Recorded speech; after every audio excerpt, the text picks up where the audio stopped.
कि भावुकता से कर्तव्य बढ़ा, कर्तव्य निभे बलिदानों से, दीपक जलने की रीत नहीं, छोड़े डरकर तूफानों से। अर्थात यदि कोई दीपक है तो वह तूफान से नहीं डरेगा। अगर वह तूफान से डर रहा है, ये तो दीपक का गुण नहीं हुआ। इन्हीं पंक्तियों से प्रेरित मेरी कविता है और कुछ ऐसा ही संदेश देती है कि लक्ष्य चाहे आपका कितना भी बड़ा हो, आपको उससे घबराना नहीं है।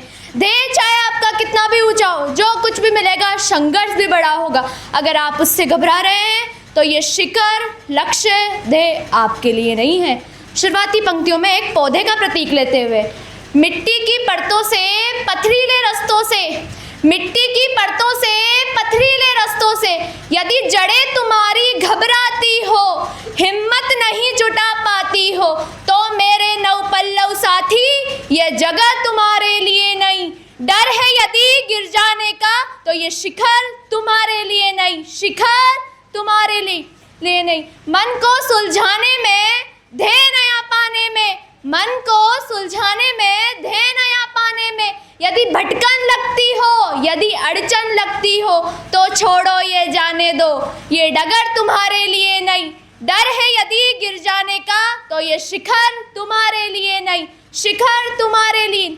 बार बार की बिखरन, उलझा उलझा जीवन, बार बार की बिखरन, उलझा उलझा जीवन यदि बेचैनी लाता हो, मन सोच सहम जाता हो, तो छोड़ो ये जाने दो, ये जगह तुम्हारे लिए नहीं। डर है यदि गिर जाने का, तो ये शिखर तुम्हारे लिए नहीं।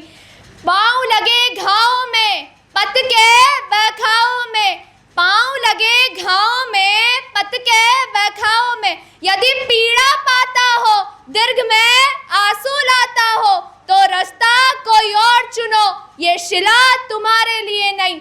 डर है यदि गिर जाने का, तो ये शिखर तुम्हारे लिए नहीं, शिखर तुम्हारे लिए नहीं। विश्वास है आपको ये कविता पसंद आई होगी और आप इससे प्रेरित हुए होंगे, क्योंकि अगर आप दीपक है तो आप तूफान से नहीं डरेंगे। अगर आप पौधा है तो मिट्टी की परतों तथा पथरीले रास्तों से नहीं डरेंगे। यदि आपका ध्येय बड़ा है तो पाँव में भले ही घाव हो, पथ में भले ही भटका हो, आप उससे नहीं डरेंगे। तो वो जो शिखर की शिला है वो तभी आपके लिए। धन्यवाद।